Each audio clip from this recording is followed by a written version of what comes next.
Hello friends, ಎಲ್ಲರಿಗೂ ನಮಸ್ಕಾರ. ಶ್ರೀಕೃಷ್ಣ ಕ್ರಿಯೇಷನ್ಸ್ಗೆ ನಿಮ್ಮೆಲ್ಲರಿಗೂ ಸ್ವಾಗತ. ಇವತ್ತಿನ ಈ ವಿಡಿಯೋದಲ್ಲಿ ಅತ್ಯಂತ ಶಕ್ತಿಯುತವಾದಂತಹ ಮೌನಿ ಅಮಾವಾಸ್ಯೆ ಅಥವಾ ಮಾಘ ಅಮಾವಾಸ್ಯೆ ಯಾವತ್ತು ಬಂದಿದೆ, ಈ ಅಮಾವಾಸ್ಯೆ ತಿಥಿ ಯಾವಾಗ ಆರಂಭವಾಗಿ ಯಾವಾಗ ಅಂತ್ಯಗೊಳ್ಳುತ್ತೆ, ಅಮಾವಾಸ್ಯೆ ಪೂಜೆಯನ್ನು ಯಾವ ಸಮಯದಲ್ಲಿ ಮಾಡಬೇಕು ಅನ್ನೋದೆಲ್ಲದನ್ನು ಕೂಡ ಇವತ್ತಿನ ಈ ವಿಡಿಯೋದಲ್ಲಿ ನಿಮ್ಮೆಲ್ಲರಿಗೂ ತಿಳಿಸ್ಕೊಡ್ತಾ ಇದ್ದೀನಿ. ಹಾಗಾದರೆ ಇನ್ಯಾಕ್ ತಡ, ಬನ್ನಿ ವಿಡಿಯೋನ ಶುರು ಮಾಡೋಣ. ಮೊದಲಿಗೆ ಮಾಘ ಮಾಸ ಆರಂಭ ಆಗೋದಕ್ಕಿಂತ ಮುಂಚೆ ಬರುವಂಥ ಅಮಾವಾಸ್ಯೆಯನ್ನು ನಾವು ಮಾಘ ಅಮಾವಾಸ್ಯೆ ಅಂತ ಕರಿತೀವಿ. ಈ ಮಾಘ ಅಮಾವಾಸ್ಯೆಗೆ ಮೌನಿ ಅಮಾವಾಸ್ಯೆ ಅಂತ ಕೂಡ ಹೆಸರಿದೆ. ಅಮಾವಾಸ್ಯೆಗಳಲ್ಲೇ ಅತ್ಯಂತ ಶ್ರೇಷ್ಠವಾದಂಥ ವಿಶೇಷವಾದಂಥ ಅಮಾವಾಸ್ಯೆ ಈ ಮೌನಿ ಅಮಾವಾಸ್ಯೆ ಅಂತ ಹೇಳ್ಬೋದು. ಇನ್ನು ಮಾಘ ಅಮಾವಾಸ್ಯೆ ಅಥವಾ ಮೌನಿ ಅಮಾವಾಸ್ಯೆಯಿಂದ ಮಾಘ ಮಾಸ ಕೂಡ ಆರಂಭ ಆಗೋದ್ರಿಂದ ಈ ಮಾಘ ಮಾಸದಲ್ಲಿ ನದಿಯ ಸ್ನಾನ ಮಾಡುವಂಥದ್ದು ಪರಮ ಶ್ರೇಷ್ಠವಾದಂಥದ್ದು. ಇಷ್ಟೊಂದು ಮಹತ್ವವಿರುವಂಥ ಈ ಮಾಘ ಅಮಾವಾಸ್ಯೆ ಅಥವಾ ಮೌನಿ ಅಮಾವಾಸ್ಯೆ ಈ ವರ್ಷ ಯಾವ ದಿನಾಂಕದಂದು ಬಂದಿದೆ, ಹಾಗೆ ಅಮಾವಾಸ್ಯೆ ತಿಥಿ ಯಾವಾಗ ಆರಂಭವಾಗಿ ಯಾವಾಗ ಅಂತ್ಯಗೊಳ್ಳುತ್ತೆ ಅಂತ ಇವಾಗ ತಿಳ್ಕೊಳ್ಳೋಣ. ನೋಡಿ, ಈ ವರ್ಷ ಅಂದರೆ 2025ನೇ ಇಸ್ವಿಯಲ್ಲಿ ಮೌನಿ ಅಮಾವಾಸ್ಯೆ ಅಥವಾ ಮಾಘ ಅಮಾವಾಸ್ಯೆ ಜನವರಿ 29ನೇ ತಾರೀಕು ಬುಧವಾರದ ದಿವಸ ಬಂದಿದೆ.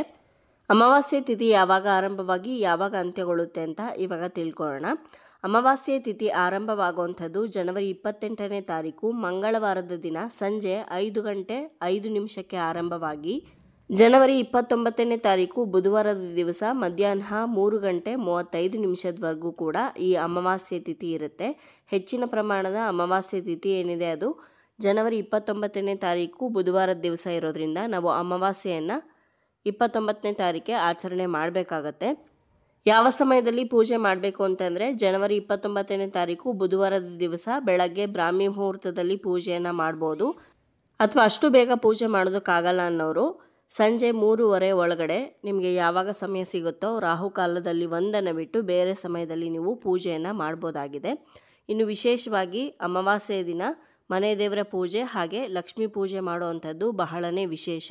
ಇನ್ನು ಇದು ಅತ್ಯಂತ ಶಕ್ತಿಯುತವಾದಂಥ ಅಮಾವಾಸ್ಯೆ ಆಗಿರೋದ್ರಿಂದ ನಿಮಗೆ ಹಾಗೆ ನಿಮ್ಮ ಮನೆಗೆ ದೃಷ್ಟಿಯನ್ನು ನಿವಾರಿಸೋದು ಕೂಡ ಬಹಳನೇ ಮುಖ್ಯ. ಈಗಾಗಲೇ ನನ್ನ ಚಾನಲ್ನಲ್ಲಿ ಅಮಾವಾಸ್ಯೆ ದಿನ ದೃಷ್ಟಿಯನ್ನು ಯಾವ ರೀತಿ ನಿವಾರಿಸಬೇಕು ಅಂತ ಸಾಕಷ್ಟು ವಿಡಿಯೋಗಳನ್ನು ಮಾಡಿ ತಿಳಿಸ್ಕೊಟ್ಟಿದ್ದೀನಿ. ನಿಮಗೆ ಯಾವ ರೀತಿ ಸಾಧ್ಯವಾಗುತ್ತೋ ಆ ರೀತಿ ದೃಷ್ಟಿಯನ್ನು ನೀವು ನಿವಾರಿಸ್ಕೋಬೋದು. ನೋಡಿದ್ರಲ್ವ ಸ್ನೇಹಿತರೆ, ಇವತ್ತಿನ ಈ ವಿಡಿಯೋದಲ್ಲಿ ಮೌನಿ ಅಮಾವಾಸ್ಯೆ ಅಥವಾ ಮಾಘ ಅಮಾವಾಸ್ಯೆ ಯಾವತ್ತು ಬಂದಿದೆ, ಯಾವ ಸಮಯದಲ್ಲಿ ಪೂಜೆ ಮಾಡಬೇಕು ಅಂತ ತಿಳಿಸ್ಕೊಟ್ಟಿದ್ದೀನಿ. ಈ ವಿಡಿಯೋ ನಿಮ್ಮೆಲ್ಲರಿಗೂ ಇಷ್ಟ ಆಗಿದೆ ಅಂತ ಭಾವಿಸ್ತೀನಿ. ಇಷ್ಟ ಆಗಿದ್ರೆ ಲೈಕ್ ಮಾಡಿ, ಬೇರೆಯವ್ರಿಗೂ ಕೂಡ ವಿಡಿಯೋನ ಶೇರ್ ಮಾಡಿ, ಹಾಗೆ ನಿಮ್ಮ ಅನಿಸಿಕೆ ಅಭಿಪ್ರಾಯವನ್ನು ಖಂಡಿತವಾಗ್ಲೂ ಕಮೆಂಟ್ ಮುಖಾಂತರ ತಿಳಿಸಿ. ಮತ್ತೊಂದು ಉಪಯುಕ್ತ ಪೂಜಾ ಮಾಹಿತಿಯೊಂದಿಗೆ ಭೇಟಿ ಆಗ್ತೀನಿ. ಅಲ್ಲಿಯವರೆಗೂ ಧನ್ಯವಾದಗಳು. ಲೋಕ ಸಮಸ್ತ ಸುಖಿನೋ ಭವಂತು.